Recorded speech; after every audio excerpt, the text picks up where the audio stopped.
Hello everyone, welcome to another ranking video. Today I'll be ranking the 5 Terminator movies in anticipation for the release of Terminator Dark Fate, which should be getting a review today on my channel, so same time as this video pretty much. Well, not same time, I'm probably going to be seeing the movie. Well, I know I'm going to be seeing it at 1 o'clock. The movie's probably like 2 hours, so expect a review at like around 4 o'clock or something. This video should be uploaded around noon, so yeah. But anyways, I'm not filming this on Friday, obviously. But yeah, this is a ranking here for the 5 Terminator movies, and not trying to get ahead of myself here, but as you can tell, Terminator 2 is prominently displayed here. My favorite VHS tape I've ever owned. And for those of you who watch my channel, you already know Terminator 2 is one of my favorite movies of all time, period. It's like number 4, I think, on my list. Oh, well, my, all-time favorite list. Not on this list, but yeah, Terminator 2 is like a big part of my life. Ever since I was little, ever since I first saw it, it's just... And also the Universal show that they used to have. Unfortunately, it's getting replaced with like a Jason Bourne show. But Universal Studios Florida had a Terminator 2 follow-up show that was made by James Cameron and had, Linda Hamilton, Arnold, Edward Furlong, Robert Patrick. It even had a Shaq cameo. I used to see that show all the time back in the day. My dad would take me to it a bunch, and more recent years we'd be there and like, oh, let's go see the Terminator show. And my dad would be like, no, I've literally seen that a million times with you. So yeah, unfortunately, like I said, that show's gone. But combined with that and the fact that Terminator 2 was essentially the first like R-rated movie I ever watched on TV. I don't know. It was just a big part of my life. Terminator 2 was my favorite movie for most of my life. Yeah, so, and I do love the first movie too, obviously. 1 and 2. This is not a surprise. The first 2 Terminator movies are the best, so I'm just going to say that right now. I do like the first one quite a bit, and it's definitely classic. But Terminator 2 for me is like, I don't know, it's like the epitome of amazing. But anyways, let's get into the ranking here. Obviously 5 movies, and I haven't seen Dark Fate. So, like I said, today that you see this video, I'm going to be reviewing Dark Fate. And in my review, I'll say where I think it, lands in terms of this ranking here. And also, I'm probably going to post a comment on this video, pin it, and it'll show the updated ranking with Dark Fate included. So yeah. But anyways, coming in at 5th place, and by the way, I just rewatched all these movies this week. I literally just finished watching Genisys just now. Because I haven't watched Terminator 3... or Salvation or Genisys in a long time. And coming in at last place, obviously, is Terminator Salvation. Now, I kind of... oh, excuse me, Jesus. I kind of had a hard time deciding what's the worst movie. A lot of people hate Genisys, and a lot of people hate Salvation. Probably the, least best for, most people are those 2 movies. And for me, I put Salvation last because... Here's the thing with Salvation, right? I love the idea that it actually takes place, post-apocalyptic future. Like, the whole movie, this is the only one out of the series to date that takes place solely in the post-apocalyptic, Judgment Day. And the thing with this movie, it has a great cast, right? It's got Christian Bale, it's got Bryce Dallas Howard, it's got Sam Worthington, Common... Helena Bonham Carter's in there. Who else is in there? Anton Yelchin, who rest in peace, as Kyle Reese. I thought that was pretty good casting. And yeah, and that one other actress in there that befriends Sam Worthington's character. I can't remember her name. She was good too. But the thing with this movie, right? It's got a great cast. It's got a great setting. Actually, they very much capture the post-apocalyptic setting very well in this. And the color palette, obviously, it's not very pleasing to look at. Like, it's a very bleak-looking movie, but that kind of works with it, I think. But my problem is that none of the characters are like, they're not like relatable. They're not interesting, really. Like, I kind of like Sam Worthington's story in this. but like none of the characters really do it for me. Like I said, it's got a great cast and everything, but I don't know. Like, I'm not trying to say the actors did a bad job. It's just probably the material they were given. And this was directed by Mick G, who did Charlie's Angels, the older one. And I've never seen that, but I don't know. I don't know if it's his fault or the studio or what, or the writers. I don't know who wrote this. I gotta check actually. Written by two different people. Yeah, not Mick G. So I don't know. This movie, like, it has decent action. And I love the Arnold sort of cameo at the end. Oh, by the way, these are going to have spoilers for all the movies. Should have said that. Well, it's not really Arnold, obviously. He was the governor at the time. But, you know, when I saw that, I was like, oh, that's really cool. And the CGI, obviously, is not so great nowadays on that CGI Arnold. But it's okay. I don't know. This movie just doesn't do it for me. Like, I don't want to say it's horrible, but, like, it could have been way better. That's my thing. Like, for once, we got a movie that doesn't involve time travel and all that, the same generic thing over and over again. This one actually was like a war, like, you know, the war against the machines. So, I don't know. And this was going to be the first of a new trilogy, but that never happened. It's just, the characters just don't do it for me. That's my main issue. Like, I don't really see myself going back to watch, like, you know, I watched this, obviously, for this ranking. I watch all these movies again, and that's like the only reason I do this, is if I had to watch it for some reason. I don't see myself saying, oh, let me watch Terminator Salvation. I don't know. It could have been better. That's my main issue. And none of the characters work, I think. And I do like Christian Bale, you know, as John Connor for the most part, but like I said, nothing, there's no like substance there. But anyways, coming in at fourth place is Terminator Genisys. Now, most people will probably just put this in last place because a lot of people hate this movie. Now, here's the difference with this one. I actually like the characters in this one somewhat. Not like, you know, not anywhere near the first two movies. But I do, my favorite thing about this, and I literally just watched it, I love the relationship with Sarah Connor and Pops. I love that dynamic, the father-daughter sort of dynamic. And they do establish that well. I kind of wish, though, they showed more of the 1970s Sarah when she gets rescued by him or whatever. I wish they could have shown a little more of that just to develop it better. But I really do like that concept. And I do like the concept of an aging Terminator, and they did it well in this. And to be honest, this is my favorite good guy Arnold Terminator, aside from Terminator 2. Because there's only been 3, right? There's been good guy Arnold in 2, good guy Arnold in 3, and then this one. I like this one a little bit more than 3's. Terminator 3 Arnold was okay, but this one had a lot more going on, and and as you can tell, obviously he's older, and he's had more time to, like, you know, become more quirky and stuff like that, and smile and crack jokes. And I do like, actually, he does survive at the end, and this also was supposed to be another trilogy. But that never happened. But this movie's kind of a mess in terms of, like, all the different time travel mashups and craziness that goes on. John Connor's the villain, and that was another problem with this movie, was that the trailer revealed that John Connor was going to be a villain, and that was really stupid on their part to do that, to reveal that in the trailer. That could have been way better in the movie as a surprise. But I don't know, like Jai Courtney, obviously a lot of people like to poke fun at him.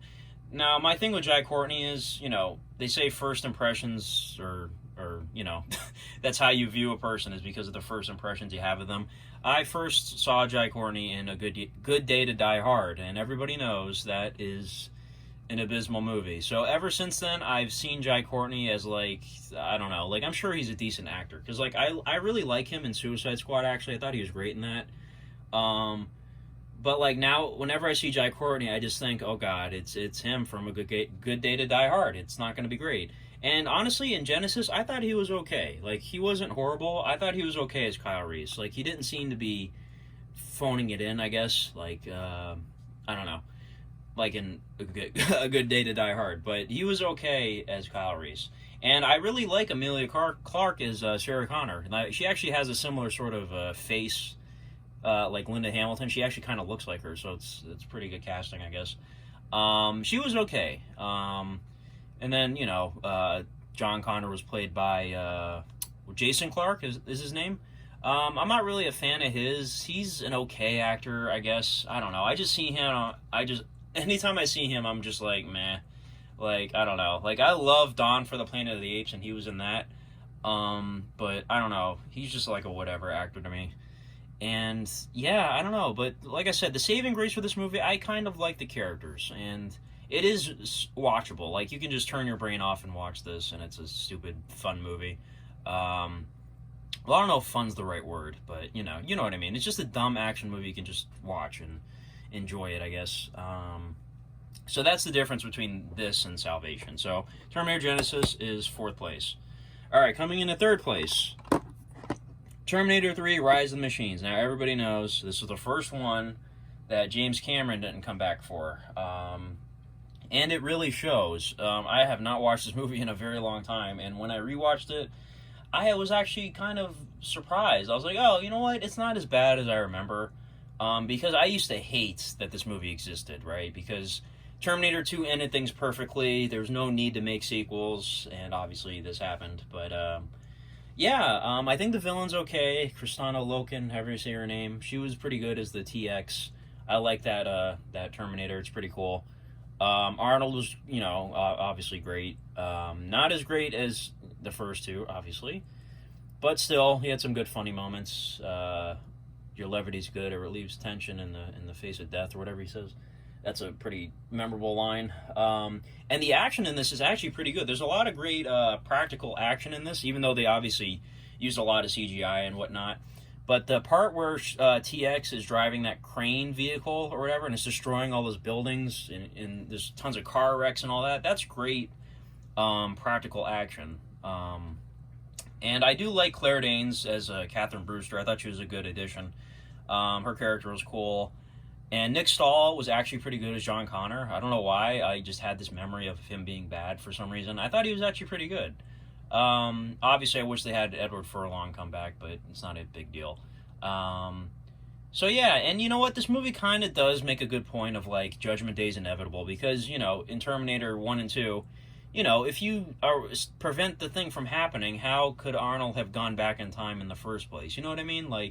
I don't know. Time travel's kind of crazy to try to get a grasp on in movies. But, yeah, it kind of makes a good point, I guess, of it's inevitable. And then it obviously sets up what happens with the War of the Machines for Terminator Salvation, which I guess you could say, obviously they recast the John Connor, and also Claire Danes in Terminator Salvation. But I guess it set up the future movies to be, set during the war. So this was intended to be the last of the, same old, send somebody back, blah, blah, blah. Which they're still doing in Dark Fate, which is funny. But, this movie, I don't hate it as like I used to. I thought it was pretty good. The action was good.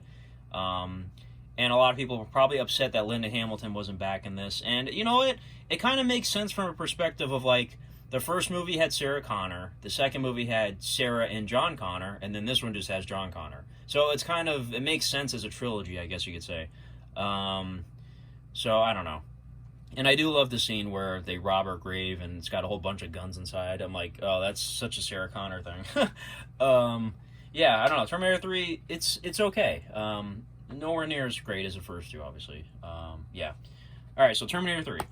All right, so coming in at 2nd place is the original Terminator. Now, a lot of people actually think the first Terminator is the best one, and you know what? I totally get it. The first two movies are actually very different. The second one is more of a straight-up action movie, and the first movie is sort of like a horror movie, sort of like a film noir thriller horror movie in a way. And it's very, very iconic, of course. It's very 80s. And this was James Cameron's first movie, if you don't count Piranha 2, which I'm sure he doesn't.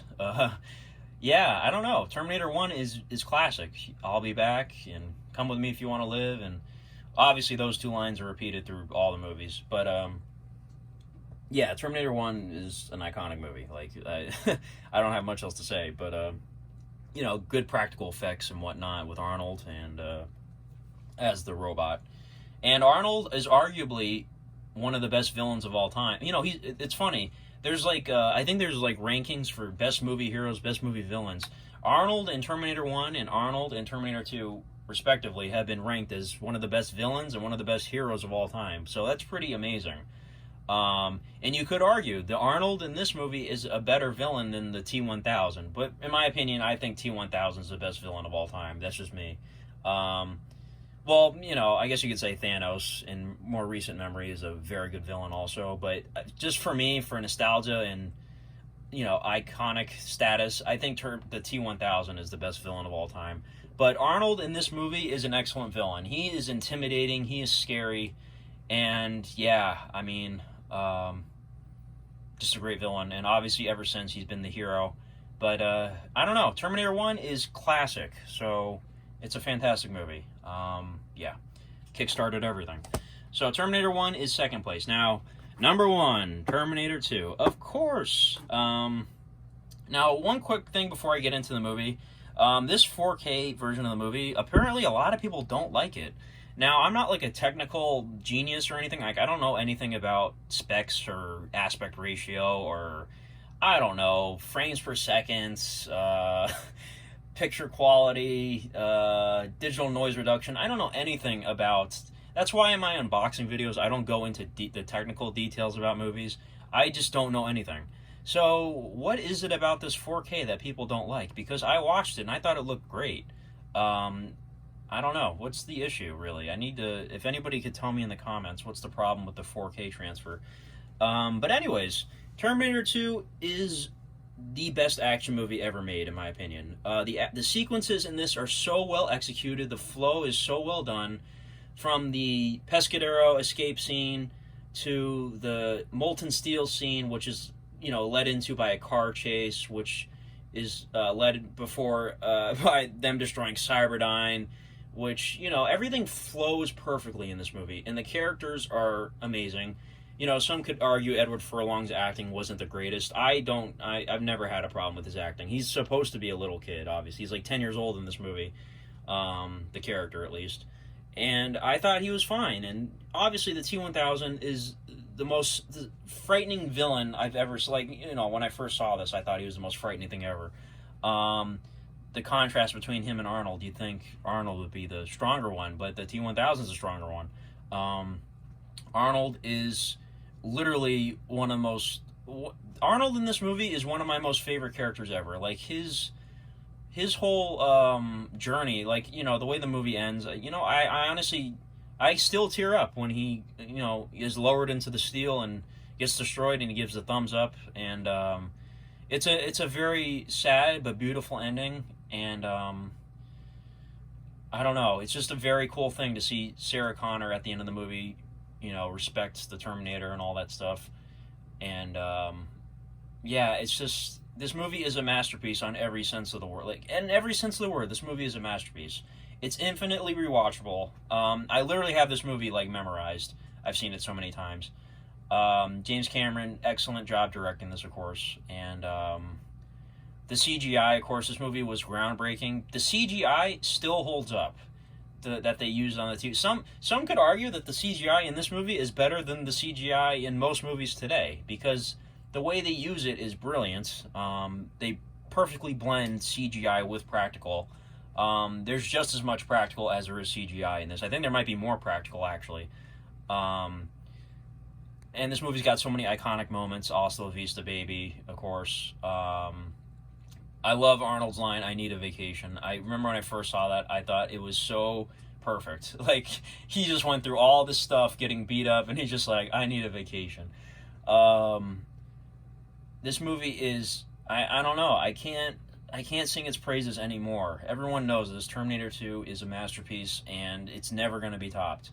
I'm glad, actually, that Dark Fate picks up after this. They're kind of doing a Halloween 2018 sort of thing, where they only follow the good movie.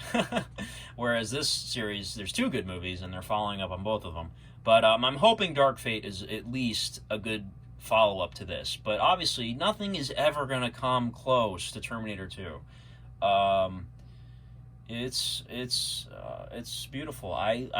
When I say I love this movie, I mean it. Like, I love this movie.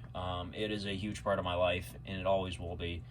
there's no fate but what we make for ourselves. And yeah, that's all I got to say about that. But anyways, that's Terminator 2.